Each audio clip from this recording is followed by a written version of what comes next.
Journal entry, 31st of the month of August, in the year of our Lord, 1145. Travelling to Graz to attend the new Kaiser's grand wedding ceremony has lifted my spirits greatly, and where I previously felt close to the end, I now look with anticipation upon the works done in Toulouse. The castle has been greatly improved in size and quality, able to withstand the greatest of hosts, and we have begun construction of storehouses throughout the country, lest there be poor harvests. Finally expelling the vile Ethelbert from my court may have cost me my best knight, as his honour demanded that he accompany her, yet it has improved not just my own, but also the mood of those around me. I shall see my son grow up, and Pironella is finding new purpose as my spymaster. Juliana, however, is showing a cruel streak that can be found in my sister Faidida as well, and seems to emerge in women of my house. Her husband, the corrupt Count Roger, has lost most of his holdings and may soon find himself without a court at the hands of the Byzantine Emperor. Association with evil may grant boons today, yet the price to be paid in the future will always be greater.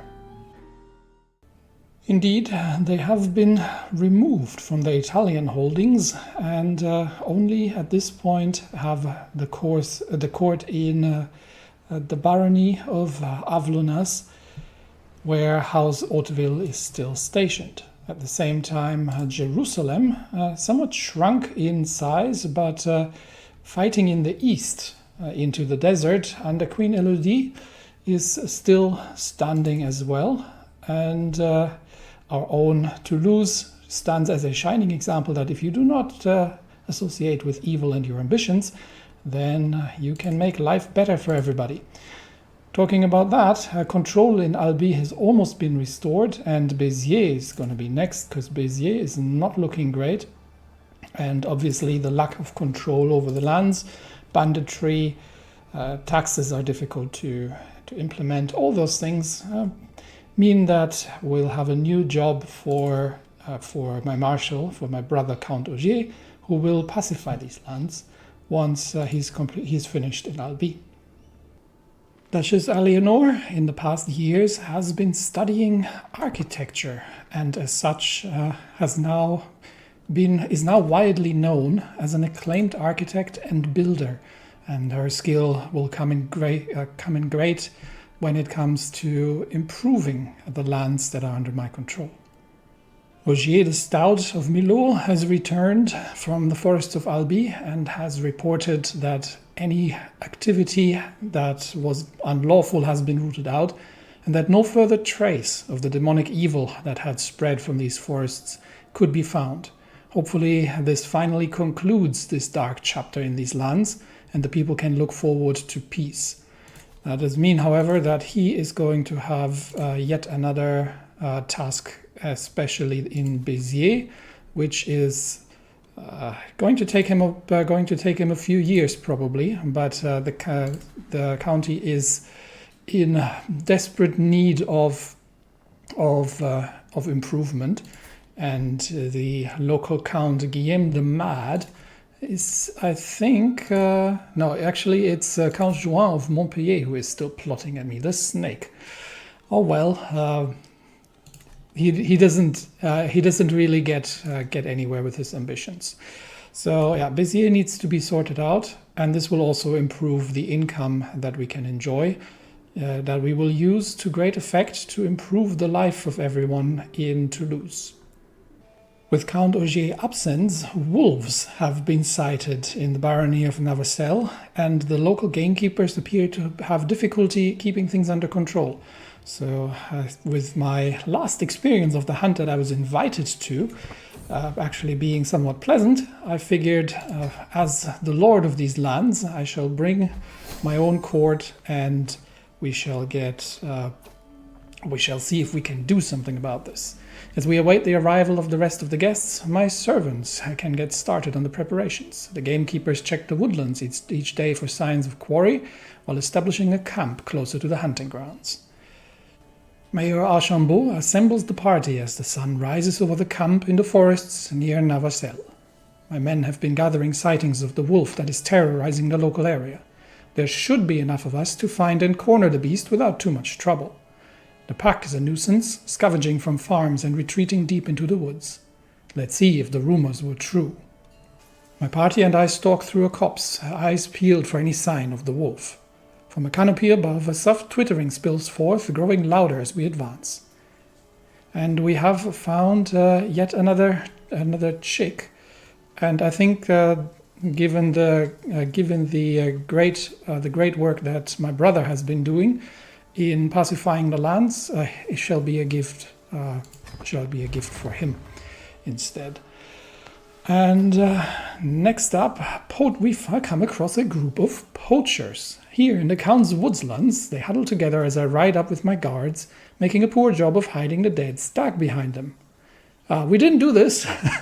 Please have mercy, glorious Duke. Their blades and bows belie their words. Yes, you have... I believe the technical term is you've been caught red-handed. So we could get them to show us. And I'm trying to get there. There we go. Yeah, we could get them. We could get them to show us some of their archery. I mean, in the end, it is a single stag. I think punishing poachers would probably be negative. Yes, more taxes, but very unpopular with the locals. We could get the local magistrates to hand over the stag. But if that goes sideways, then we'll lose a lot of opinion in the county of Milo. We could just kick them out, but as punishment, you shall show me your skill with a bow, and I might be able to learn something. Okay, that woman is gone. My brother Count Ogier signals across the forest. The whole wolf pack crouches in a hollow not far off. The beasts bolt up on our approach, howling the alarm as they retreat into the leafy bushes, fangs snarling. We chase after the fleeing silver vermin, focusing on the largest of the group. Now begins the real chase. After it, we ride. We will attempt to corner the wolf, and we'll take it on spear first. The forest truly is the mantle of the poor, but as the wolves flee in panic from foraging peasants, I feel my patience wearing thin. Surely there must be better things to do in our cells today than picking roots and mushrooms. Good grief. We do not have the coin to aid the peasants, so, we must ignore. These are their ancient rights, I suppose. After all, we are already at 80% chance. We have discovered banking while I wasn't looking. Yes, great news. We'll look into that when we get back. But after hours of riding, we are finally cornering the wily beast. Our chase has not been in vain. We try, whether tired or defiant, the wolf at last halts, turns towards us and lets out an alarming howl. The huntsmen quickly surround the growling animal, which glowers at me, its fangs bared, frothing and dripping with saliva. Given that we had I have a fair chance to actually die to the wolf. That is a serious animal. No, I will shoot it. Since they have literally just given me lessons in archery, I shall put them to good use. And I take aim as the party keeps the exhausted animal in place, exhale and loose. The arrow strikes true, straight into the beast's heart. And that's how you do it. And with that, we have gained a level of fame. Our glory is widely known. And heeding the call of the wild is an adventure, and this outing delivered the good and the bad in abundance. There's nothing quite like the thrill of bringing down a mighty beast. Sami, the master of the hunt, directs the breaking up, clumsily skinning the carcass before letting the game masters take over. We place the eager dog's share on the spoils of the stretched hide before departing for camp and home. We have the wolf's fang. I think I'll give this to my son as a memento of this of this endeavor. And with that, we've lost a lot of stress. We've finished the hunt, and my son has received the wolf's fang as a remember. He's probably too little to remember this, but it is it when he looks back at it later on, he shall remember it as his first as his first adventure. Okay, so back we are, and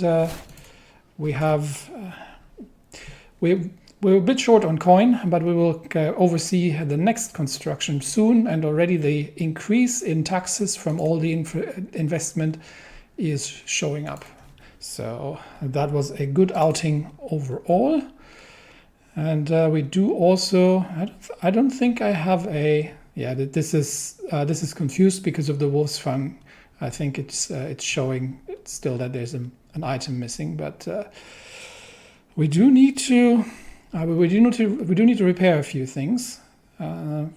However, yeah, that's still 50 years time. That's long enough. So nope, we don't actually have an extra artifact. There we go. Now it's cleared.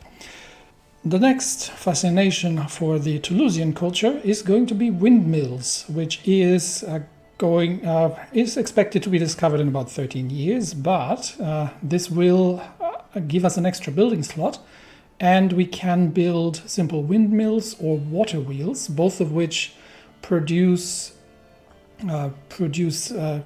additional income as well as development growth, which is a great thing. So we will be focusing on that and further improve life in Toulouse for the better.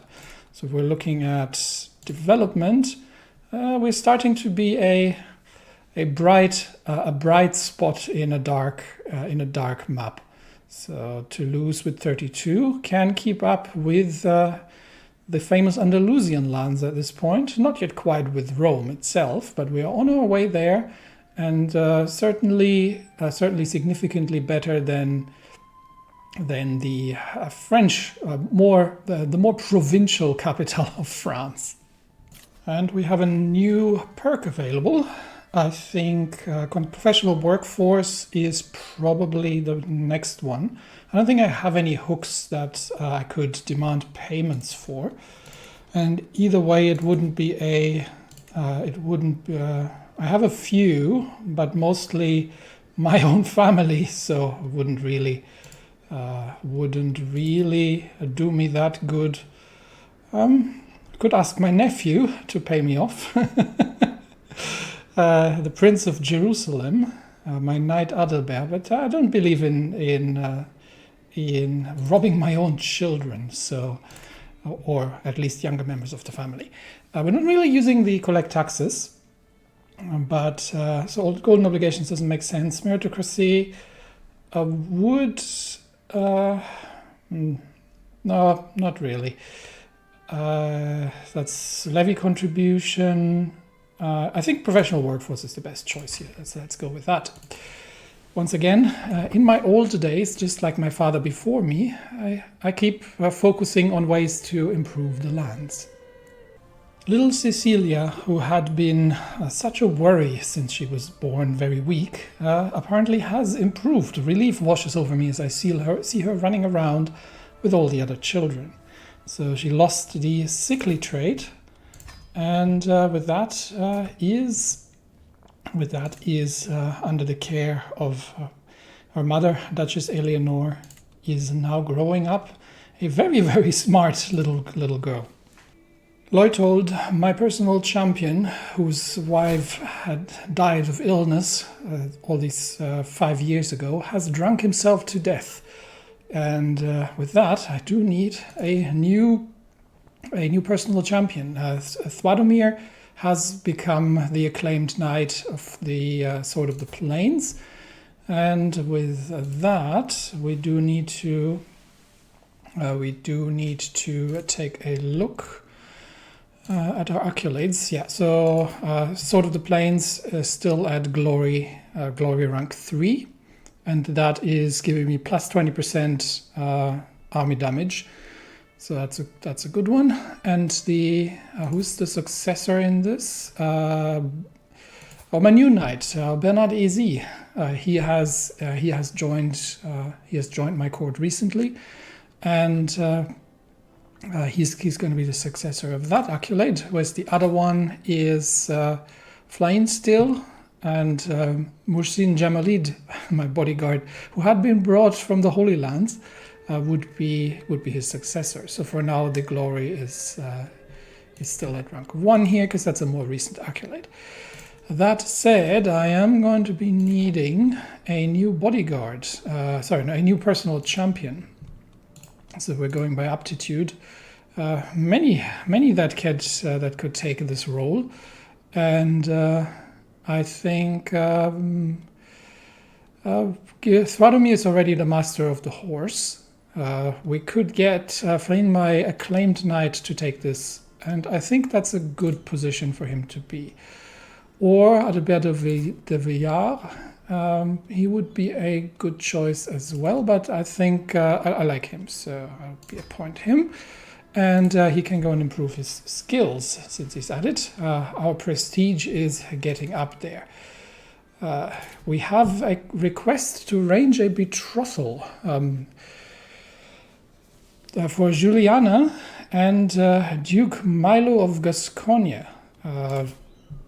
He is of questionable lineage, because as far as I remember, the Gascogne was a bit of a bandit takeover, but I shall decline this because Juliana de Villeron is my friend, and I shall not dictate who she is going to marry on political grounds. We're not doing that anymore.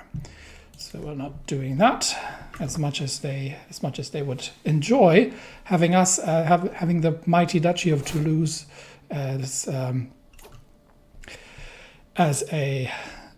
ally. I am not sure what a cadet branch is. Okay, so she has diverged the house basically. So it's the house Villeron-Gaza of Queen Elodie. So she has branched off from our dynasty, which means if we're looking at that, there we go. So the main dynasty goes obviously back to the founding father, Duke Bernard the Strange of Toulouse, and we get all expanded here, and the Queen Elodie is now having a separate branch, and she's actually become a grandmother. So her daughter, Princess Peronella of Jerusalem, has already got her own children, and it's quite fascinating. Now, Countess Faidida has been gone out into the or married into the dynasty de Hauteville, and so on the female side we have sort of lost these two branches, but the rest of the family is still strong in the Toulousian lands and quite noteworthy at that as well. Interestingly, it looks like Count Ogier's grandson has married into the House of Toulon. That is interesting. Okay, sorry, no, so that's his... yeah, so hang on. So, no, he's the son of... Okay, so Péronelle de Villeron, Count Ogier's daughter, has married Guillaume. She has married Guillaume de Toulon, so into the house of Toulon, and with that, the children obviously will follow into the House of Toulon rather than House de Villeron, which makes sense. So on the female side, we do tend to lose the members of the dynasty, but other than that, we're in good hands. Another council meeting, another conflict. Bishop Ernaud and Stuart Takulv are arguing violently about the upcoming building projects. As Duke, I could silence them with a single word, but I have a better idea. My diplomatic pursuits have given me insight on how to handle situations like these to please everyone. Okay, so we could... I definitely like my steward and knight significantly better than the Bishop of Toulouse. So I could get try to get a compromise and make everybody happy. But I think I'll side with Tarkulf on things and let the bishop be a bishop. Construction is progressing nicely, and with the recent projects completing, we are also not just increasing the strength of the fortress level in Toulouse, but we are also increasing the amount of income that we are taking. Can we actually upgrade the castle further? We could. So for 500 coin, we could upgrade. Oh no, we don't have the hoardings innovation. About 180 years away. So the next castle upgrade, we would need another innovation. Meanwhile, Henrique de Villeron, the little scoundrel, has been nicking my clothes. Yeah, well, no, he's not going to be the Prince of Fashion for sure. That title forever goes to Feididella. How's she doing? Okay, we got development growth in Toulouse thanks to my wife's amazing work. Count Roger has been disfigured in the recent wars, but it seems like the county of Avlonas has survived, and with that her station somewhat as well. Jerusalem is doing reasonably well. They're not at war with anybody right now, and they have managed to take some lands in the east and amass a significant amount of forces. So Queen Elodie doing what she does, and Count Antoine has invited me to a hunt. So we shall hunt once more. Absolutely, in the county of Gévaudan. In my old days, I really do enjoy traveling the lands, and the leisures afforded to the elderly duke. All right, let's see what we'll be hunting. He has decided to hunt bison. All right then, that is impressive if he can pull it off. Let's see how good of a job my brother is doing after I have slain a wolf recently. He doesn't want to stand back. Raoulf is crouched down on the ground, humming cheerfully, picking peonies. He appears to have lost all interest in the hunt. What a bounty of nature! Look at these plants. Yeah, I don't want to. I don't want to gain stress. Black magic, poison now. We are a scholar, and we are definitely not doing that. So yeah, he will be slightly irritated by me, but such is. Come on, stop picking flowers. We're hunting. Emeric is the first to spot the herd. Carefully putting the party into position, we descend on the bellowing beasts, separating a worthy bull from the panicked group. Count Antoine takes off after the beast, crying, "Come, it's getting away!" Oh well, let's attempt to corner the beast and see if he can manage to slay it and match me in my exploits. The life is good in southern France. The exhausted panicked animal has turned to bay, struggling to stand and bellowing. Count Antoine hefts his spear and cautiously moves towards the exhausted animal. He chooses his moment carefully, plunging the blade deep into his heart. Well done! Even with the spear, I do have to tip my hat on him. I ended up shooting the wolf, so he gains a bison horn, and has lost some stress. And with that, we have finished the hunt. We have gained some experience, and we have we have. I think we are spending our time wisely. My health, once again, I am at the age where my health is failing me, despite the fact that I am now an experienced traveler. We are we are getting on there in age. The time won't be forever, but I can still. Okay, we're still too short of trying to influence his personality again. So far, he's just bossy, Auric de Villeron, but we shall see if we can make that happen. Well, yes, other than that, in my old days, I have learned many things. I have become a hunter, and it is good to be living in peace with the family.